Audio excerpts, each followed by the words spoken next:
And welcome. Thank you so much for joining us today.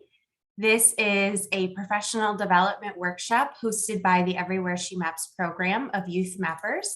And our focus today is on how to improve your resume to improve your job search and your internship search process. Would love if in the chat you would be able to type your name. If you are a YouthMappers student or faculty mentor, also include your university and YouthMappers chapter and the country where you're living. From my end, again, my name is Courtney Clark. I've been serving as the program director for Everywhere She Maps since April of 2021. I am currently based in the US, although I've also lived in Guinea, where I served as a Peace Corps volunteer. I've been involved in humanitarian mapping since 2014. My education includes a master's of business administration degree, and I was just recently elected to the board of the humanitarian OpenStreetMap team. So just a little bit of information about me. And again, if you want to be adding your information into the chat, we would love that. Okay. I think I had the screen share a bit off, so hopefully you're able to see the screen with my introduction page now. But if you can't see that screen with my introduction and my headshot, please let me know in the chat. Awesome. Cool. So just a quick roadmap for where we're going to go in today's session. We'll go over some basics of what a resume even is and what are the major components you should be including in the document. We'll have a couple of interactive exercises. We'll talk about formatting and how to actually write the content. And then we'll wrap up with some key takeaways. So throughout the session, please feel free to type any questions that you might have into the chat. And I will get to those as I am able to. You can also feel free to unmute yourself and ask questions as well. So just to make sure we're all on the same page, wanted to provide a brief definition of what a resume is. So a resume is a summarized document of your professional, educational, and work qualifications, your awards and your achievements, and it's created for the purpose of applying to a specific job. So the important piece in this sentence is applying to a specific job, meaning you will have kind of one master resume, but for each job to which you apply, you'll want to tailor and customize your resume specifically to meet that job description. It is primarily a marketing document. So think of your resume as 1 or 2 pages to really sell yourself to the recruiter or the hiring manager who's going to review it. It is not your autobiography. You do not need to include every last detail of all of your experiences, everything that's happened in your life. You want to grab their attention and you want to secure a job interview with your resume.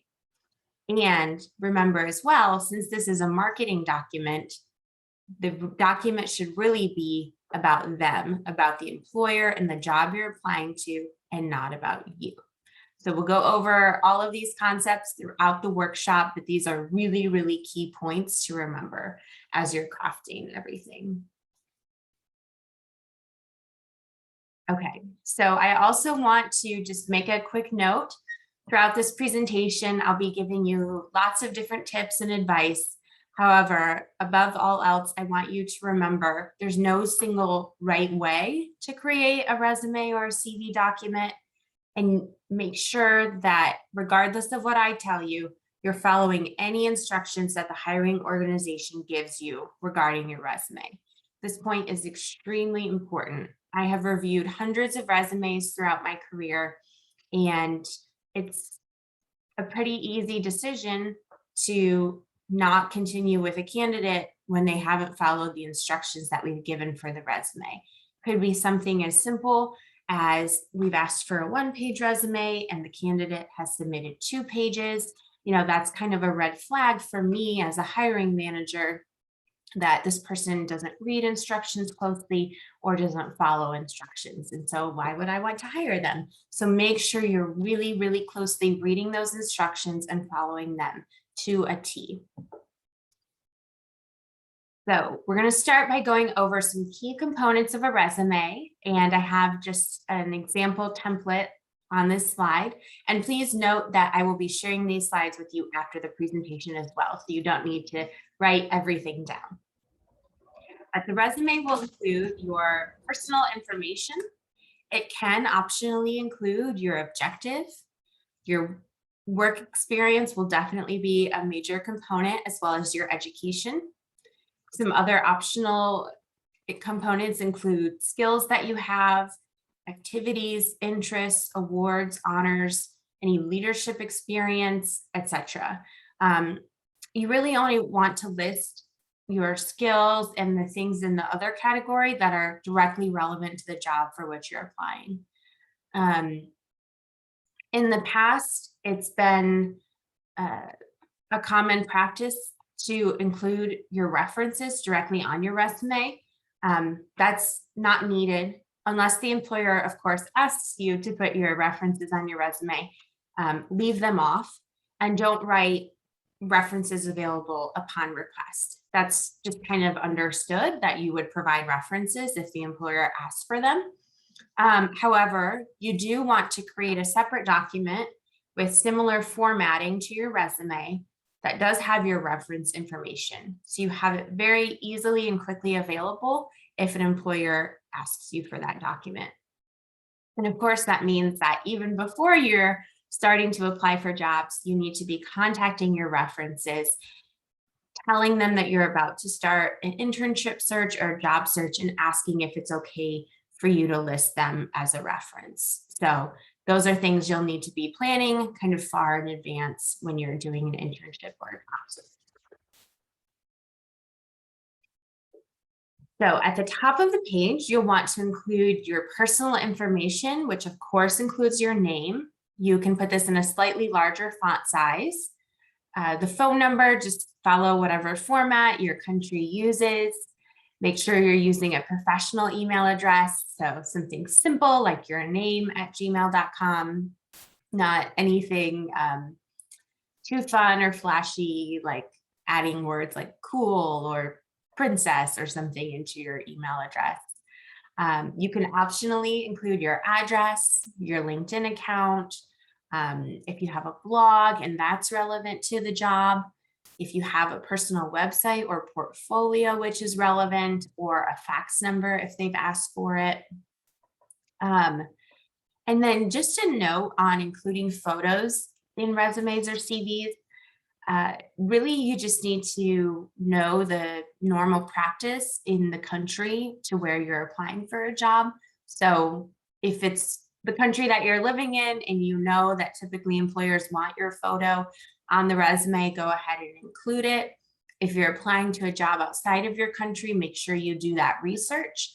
For example, I can't speak to the customs or the laws in every country, but being from the US, I know that it's, you actually would never ever want to include your photo, things like your marital status or religion or number of children when you're applying to a job for a US employer, because it's actually illegal for employers in the US to consider this information in hiring decisions. And so they may just automatically discard your resume to avoid any potential legal liability. So just make sure you're doing that research and you're really following the norms of the country or the region to which you're applying. Below your personal information, you can also optionally include a job objective. This is especially helpful if you don't have a lot of work experience and you have some extra space on your page, but make sure you're keeping it really short, only 1 to 2 sentences. Make it simple language, very specific and very realistic in terms of your job objective. So this can include a variety of content, including your short-term professional goals. Now, make sure that the goals that you list are aligned with the job that you're applying for. and kind of your intentions for applying to that job opening. You can include your years of work or internship experience, some of the major qualities and skills that you have, but only include those which are listed in the job advertisement. And make sure you're also listing skills that can be proven out by your professional experience.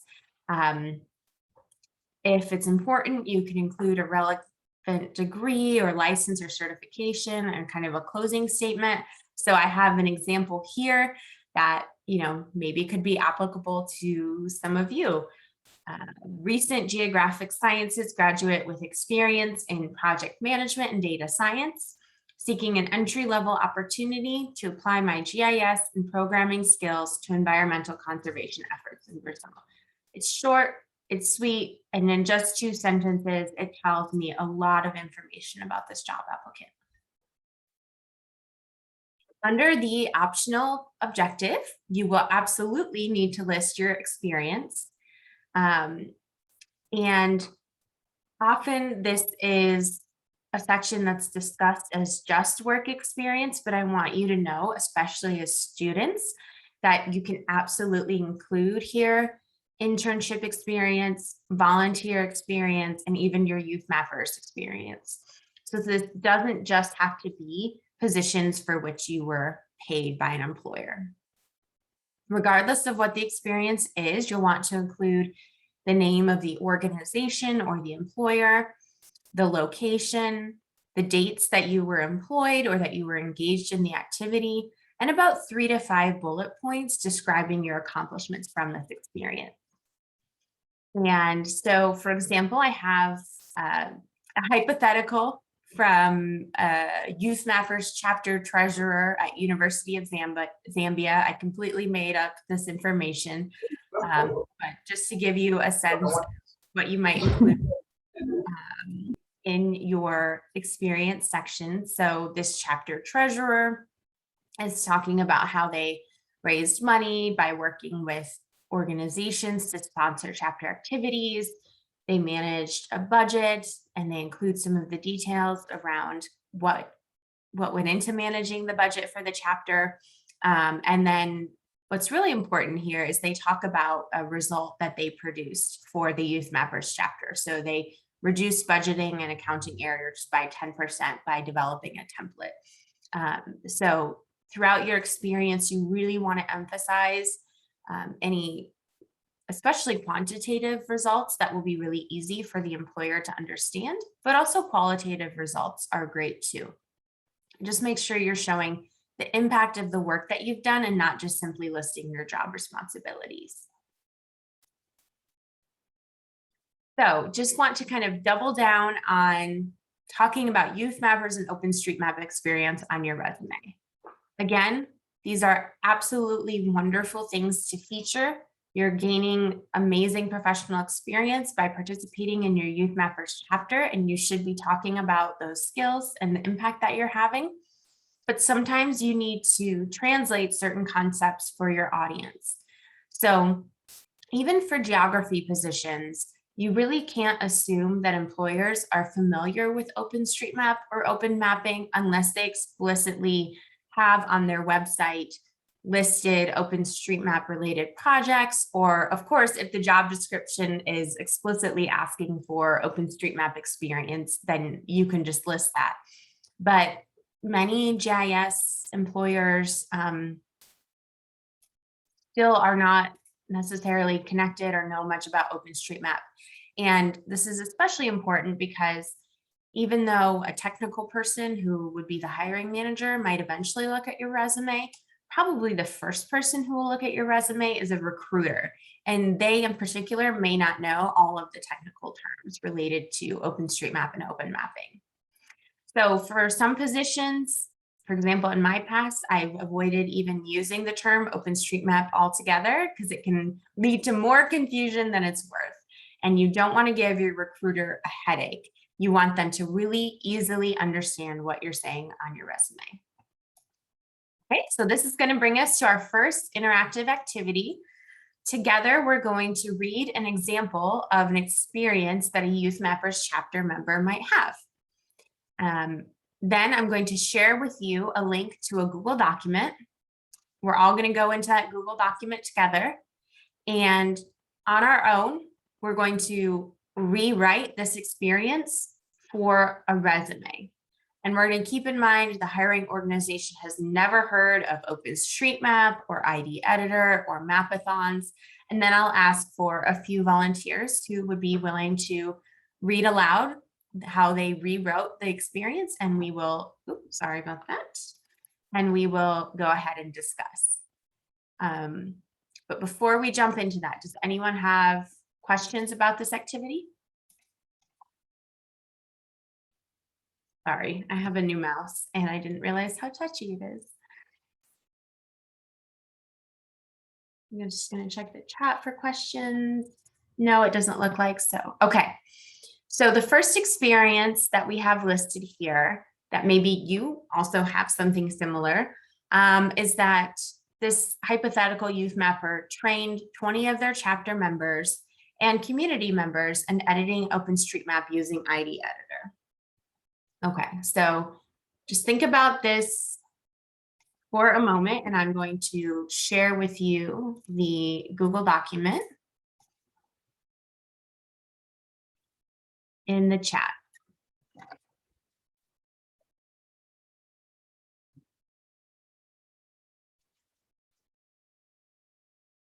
Okay, so go ahead into the chat and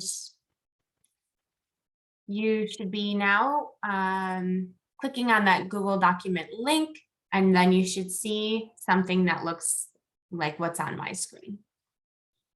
Well, if I see a few people entering the document, that's perfect. And I have, here, I'll zoom in a little bit. I have the exact same text here on the Google document, so don't edit any of these that I have highlighted currently. But in this space where my cursor is right now, I want you to think about and rewrite this experience for a resume. How would you describe this experience on a resume to an organization that doesn't know anything about OpenStreetMap or anything about ID Editor? So I'm going to go on mute for a few minutes while you all do this. Feel free to type directly into the document. It's anonymous, so we're not going to know who's writing what. So don't be shy, and I'm really excited to see what you all have to say.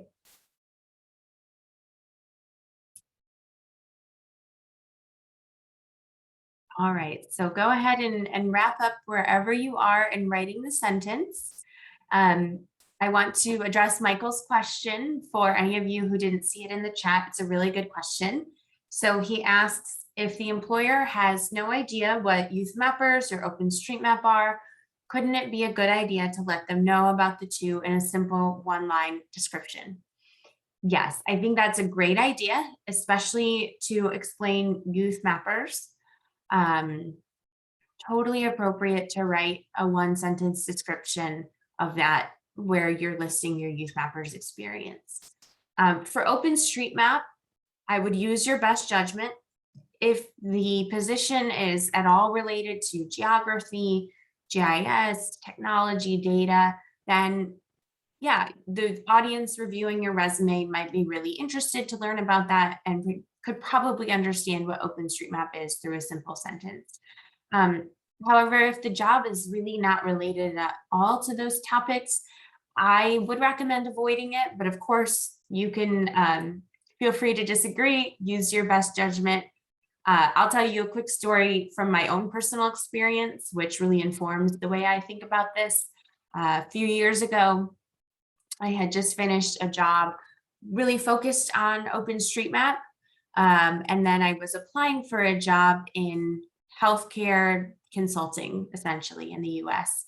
And it was using data, but nothing to do with geography or OpenStreetMap. However, I put the word OpenStreetMap on my resume, and during one of my interviews, the hiring manager spent about half the interview just trying to understand what OpenStreetMap was. And that really detracted from the time that I had to explain why I was the best fit for the job and to talk about my own skills and experiences Instead, we spent 15 minutes of a 30-minute interview just trying to get her to understand what OpenStreetMap was. So I had a negative experience, and that's why I am trying to pass on this information. It might be different for you in your context, but I think it's still good to understand how to translate these concepts for people who have never heard of OpenStreetMap before. So good question. All right, now, could we possibly have a few volunteers who'd be willing to read out loud what you wrote, and we can kind of talk through as a group? Feel free to unmute yourself or just put your name in the chat if you want to be a volunteer.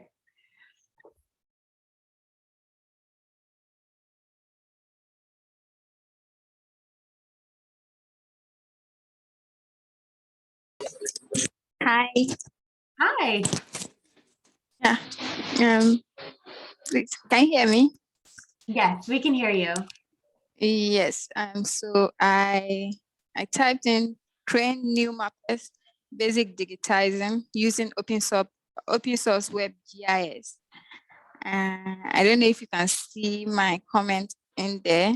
Yeah. Yeah. So, Okay. I don't know if it satisfies created there, but that's basically what I wrote. Yeah, thank you. And do you pronounce your name?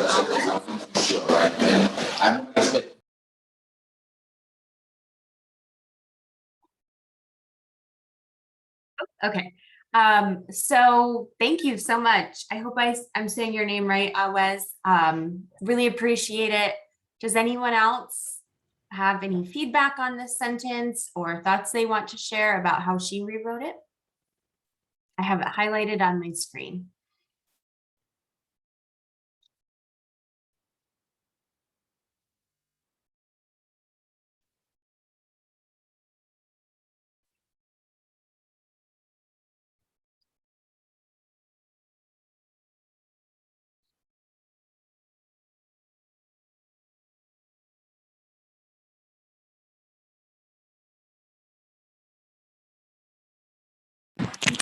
Hello. Yeah. Hi. Yeah, so I just noticed I didn't add the number of people trained. Yeah. So maybe I'll made it maybe trained 20 new mappers basic digitizing using open source web GIS. Awesome. I think that's a great point. Yes, you absolutely want to be saying how many people you trained. Again, that goes back to including those quantitative experiences. So I think that's great. Make sure you're adding that in. I'll share how I rewrote it, going back to my presentation. So this is kind of how I interpreted it. But again, this is just my one way of looking at it. So what I wrote was developed and presented technical trainings to 20 fellow students on digital map making and satellite imagery interpretation. But I think a lot of the answers on the Google document are great. So feel free to borrow from those or borrow from my interpretation as well for your own resumes. Okay, we're going to go to the next example now. And this experience is planned and hosted 3 mapathons for the YouthMappers chapter, resulting in the addition of 3,000 buildings and 5,000 kilometers of roads to OpenStreetMap. Okay, so you're going to scroll down now in the Google document to page 2. I have the experience written out here. And want you to keep in mind for this one, as you're rewriting it, that the hiring organization has never heard of a mapathon and they've never heard of OpenStreetMap. So how would you talk about the skills that are needed to plan and host a mapathon? How would you provide evidence of those skills in your resume by rewriting this sentence? Okay, so we'll take another few quick minutes to work on this and then we'll regroup. Okay, we're gonna wrap up there and we are a little short for time. So I am just going to let you all review those on the Google document. Thank you so much to everyone who typed out answers. And I will show how I wrote this. So I said, planned and led 3 events for the YouthMappers chapter, included identifying and securing a venue, managing a $100 budget, creating marketing materials, and managing registrations and communications. During the events, trained 32 total attendees to create and understand digital geographic data for use in humanitarian response. So again, this is just one interpretation, but notice how I really pulled out all of the different activities that go into planning and leading a mapathon, and highlighted each of those to help the hiring manager better understand exactly what went into this experience. All right, so moving on, next you'll be adding your education. This is a pretty straightforward section of your resume. You'll want to include definitely any college or university experience. If you're more than a few years out of high school or secondary school, I would not recommend including that. But again, it's up to you and the customs of the country where you're applying, whether you want to include that high school or secondary level experience. And the next section, which is optional, but probably a good idea to include, is your skills. You want to only focus on those skills that match with the employer's needs and match with what's listed in the job description. So these can include what we call hard or technical skills like coding or a foreign language that you speak, mathematics or project management. It can also include leadership or soft skills like communication, time management, creativity. Be as specific as you can. If there are names of software or specific tools that you can use, make sure you list those and your level of proficiency. So for example, you might write Microsoft Excel, comma, advanced. And there are lots of other components you can put into your resume. Again, only include them if they're relevant to that job. And you would use that at the bottom of your resume. So just a little note on different resume formats. There are technically 3 major formats that you can use for a resume. They're chronological, functional, and combined. You might see reference to these if you're looking up articles about writing a resume. I highly recommend, and most employers are looking for what's called a chronological resume. So it's pretty much the most common and the easiest kind of resume. It's probably what you all are most familiar with. And it simply means that you're going to list your work experience or volunteer experience by date and reverse chronological order. So you're going to put your most recent experience first. And the main section is your experience rather than something else. Though it's really the best choice for both students and experienced professionals. And I have here on the screen, and you'll get this in the slide deck after, just an example of a chronological resume and how that's formatted. Okay, so I want to take a step back and really talk through what you should be doing even before you start writing your resume. So first, you want to make sure you're researching the company or the organization to which you're applying, and you really understand their mission statement and their values. Their website or other documents that they've put out is also a great place to search for any keywords that you can use in your resume. And keywords are really important because more and more frequently,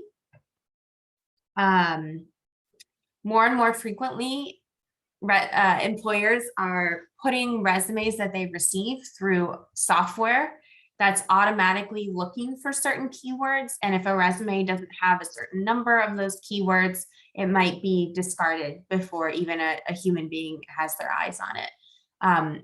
So especially pulling words from the job description or the internship description is going to be important. And as much as you can, plugging those into your resume where it makes sense. If they're really repeating any specific adjectives, nouns, or phrases that you can use in your resume, that's great. Again, you want to make sure your resume is natural sounding and is genuine and authentic. But try to incorporate some language the company uses. Same for your cover letters. And then again, before you start writing your resume, just really take some time to reflect on and outline your strengths. You can make a master list of all of your skills and experiences and kind of pull from those for each job to which you apply. And that'll make it easier to make sure that your resume is really highlighting the qualities that you want to share. In terms of formatting, I recommend, a lot of people recommend trying to keep your resume to one page. Again, follow the instructions on the application. If they're asking for a curriculum vitae, that's a little bit different. Those can be longer than one page, or if you have more than like 8 to 10 years of experience, then you can have a longer resume as well, and that would be justified. Make sure you're using bullet points for your accomplishments and skills. Select a very readable font. Keep that font between 10 and 12 points. And I've got some tips on margins there as well. And just keep in mind, again, the main goal of your resume is to move you forward to the next step of the hiring process. It's not to list every single thing you've done in your life, because you'll have many, many more opportunities to describe your experiences and your expertise to the employer during interviews. And a few people are asking in the chat if you'll receive this PowerPoint. Yes, you will. Don't worry, I will send you these slides after the presentation. Okay, so I want to focus now on actually writing your resume content. So for experiences or positions that you no longer hold, you want to make sure to write in the past tense. Avoid using personal pronouns, so don't say things like, I did this, I developed and implemented. You can just leave the I out, and like in the examples below, you can just say developed and implemented a social media strategy. Which leads me to my next point, which is that it's really important to use action verbs and show your results. So you don't want to write something like just listing whatever responsibility you had at a job or in a position. So you don't want to write responsible for the YouthMappers chapter's social media accounts. That doesn't tell me as the hiring manager anything about what you actually did or the skills that were needed to manage those social media accounts. Instead, you could write something like developed and implemented a social media strategy to increase awareness of the YouthMappers chapter. Increased Facebook and Twitter engagement by 12% over 4 months. As the hiring manager, this is much more interesting to me. It's going to catch my eye, and it's going to give me a much better sense of what you're capable of. Okay, so we have just a few minutes left, and I have another activity, but I think I'm going to assign this as homework for you all. So what I want you to do in the next few days is to take a look at your current resume or your CV. I want you to identify at least 2 bullet points in your experience section that do not start with an action verb, and rewrite them so they start with an action verb and include either a quantitative or a qualitative result. If you do not currently have a resume or CV, I recommend starting one. But if you want to still do this activity in the next few days, I've included a few example bullet points on the next slide that you can rewrite to include that action verb, just to get some practice. Okay, so again, I'll send this out after. I'm also going to share with you all a few websites that have amazing lists of action verbs. So if you're struggling to think of the verb that you want to start your bullet point with, I often use these websites, and they kind of spark my thinking when I'm writing my resumes. Okay, great. Okay, so finally, just want to go over some last top tips Again, I can't stress this enough that you need to customize your resume for each position which you're applying to. Make sure you're checking your spelling and your grammar multiple times. Have someone else or even multiple other people review your resume and give you feedback. You want to make sure that your writing is clear. Make sure that your resume addresses the requirements that are really listed in the position description. What I recommend is finding kind of a job search buddy. So maybe one of your fellow students who's also applying to jobs and internships, and you can be a resource for each other and review each other's resumes and cover letters each time you're applying for a job and help each other out in that way. And then above all else, make sure you're being really truthful. It's never worth risking your reputation by falsifying or exaggerating something on your resume. The professional world is a pretty small world, and it's even smaller in geography and OpenStreetMap. And if you list something on your resume that's just not true, that could easily come back to your employer and could jeopardize your job, really. And even in some places, it's actually illegal to lie on a job application. So just make sure you're being careful and truthful. I've listed just a few things to avoid. Again, don't include a photograph of yourself unless it's a norm. Avoid using odd sized paper or loud colors unless maybe you're applying for a graphic design job and then you can make your resume really fun looking. I recommend not including the following information, and you certainly don't want to include ever your reasons for leaving a previous job, or your salary history or requirements, or the word resume at the top of the document. That's just taking up space that you could use to be selling yourself to the employer. All right, so we have a few minutes. I want to open up the floor for questions. Feel free to put questions in the chat or to unmute yourself, and we'll take it from there.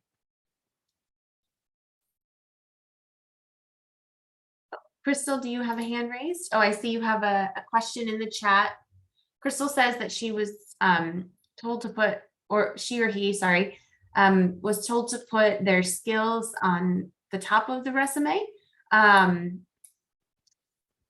I mean, again, all of this advice is just that. There's, as I mentioned at the beginning of the session, there's really no one right way or one formula to write a resume.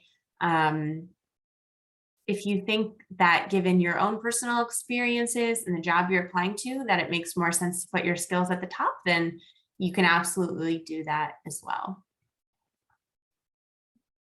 So thank you. That's a great question.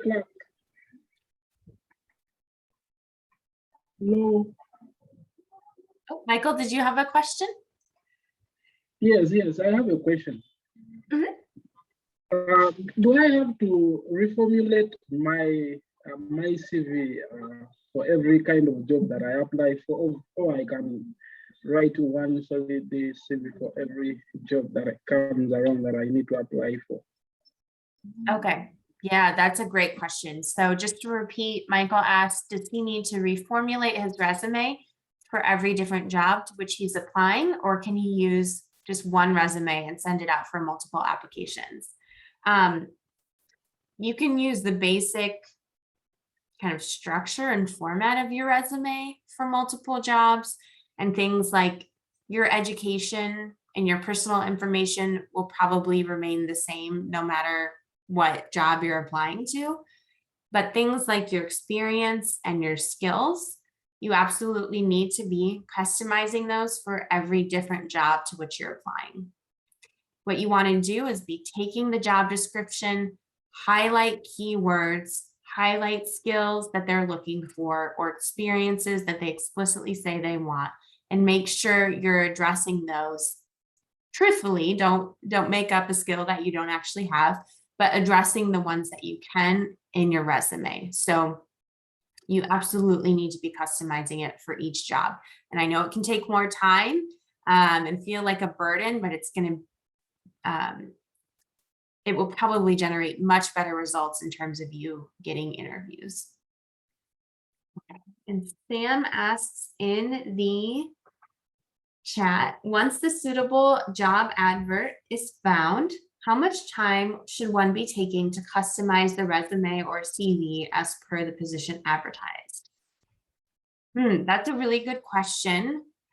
I'm not going to give a specific amount of time because I think it will really differ depending on each person, how far you are in your career, how many times you've done this before.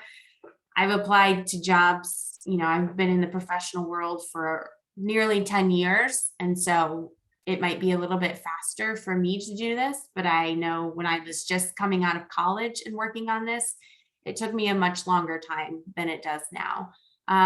So I won't give a specific amount of time, just use your best judgment and make sure you're putting your best foot forward for the employer. Any other questions?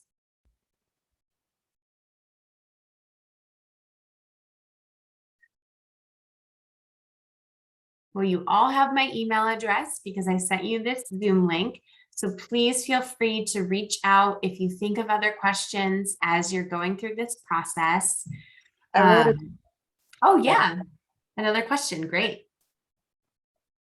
I wrote it in the chat. I'm transitioning from one career to another, and I don't have experience in the career that I want to transition in. How would I develop my resume? Yeah, that's a really good question. So I have done this before actually as well. And what I would recommend doing is first, there are lots of resources online.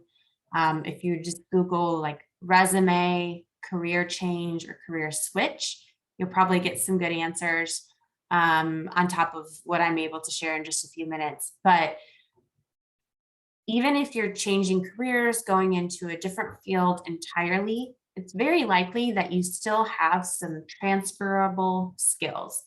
So, for example, the example that I gave in terms of planning a mapathon, if you're applying for a job that's completely unrelated to that, you can still talk about skills like organizing an event, marketing an event to a group of people, communicating with an audience, negotiating prices for a venue or managing a budget. All of those skills, yes, they were used in the context of a mapathon, but those skills can be used in many, many jobs across many fields. So thinking about how you can kind of generalize that experience and highlight your skills is going to be really important.